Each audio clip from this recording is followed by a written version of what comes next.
Welcome back to the training. This is the lesson that separates teams who get real value from AI from teams who quietly waste money.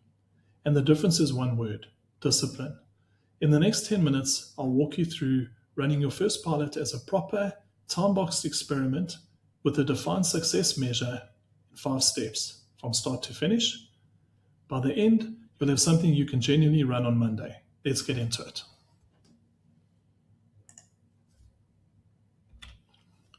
Okay, let's just define what a pilot is.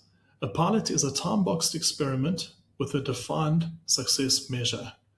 We're not saying to our team, let's roll it out and see how it goes, and everything else hangs off this. It is a specific, measurable pilot. So if we looked into the disciplined pilot approach, we have 5 steps. Step 1, we define success. So we write the measure before we even start the pilot. Step 2, it should be small and short, meaning we only need a few people for the pilot and it should be a short period of time.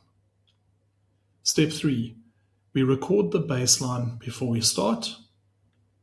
Step 4, we run the pilot with light support. We let the team use it. We record everything we're doing.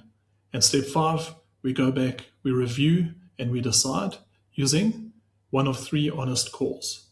So if you can't write the measure, you're not ready to start. If we can't measure it, we can't prove that we're getting true return on our investment. So a worked example, the quick win. We're going to do a pilot that is drafting service follow-ups. So what we go in, our success measure is we want to cut drafting time from 6 minutes to under 2 minutes, but keeping the same level of quality. The group we're going to use is going to be 5 service advisors. The window is 3 weeks, and the baseline is the time a week of drafts before we start. So we go and physically measure that before we start the project. And at the end, when we do the review, we're going to compare against that measure on day 21. So the numbers come from our own baseline. We don't let the business say to us, this is what it is. We go and measure it ourselves, and that's how we measure our success. It'll be at the end of our window, how we compare whatever we're measuring against what the baseline number was. And then we review it against our measure. The 3 honest outcomes. We look at scale. Did it work? If so, we can expand it to more people. If we came close, but not quite, we can always tweak it and rerun. If the pilot didn't deliver at all, rather kill it.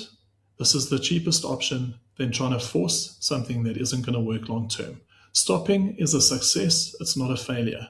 The failure is rolling out a bad idea to 50 people.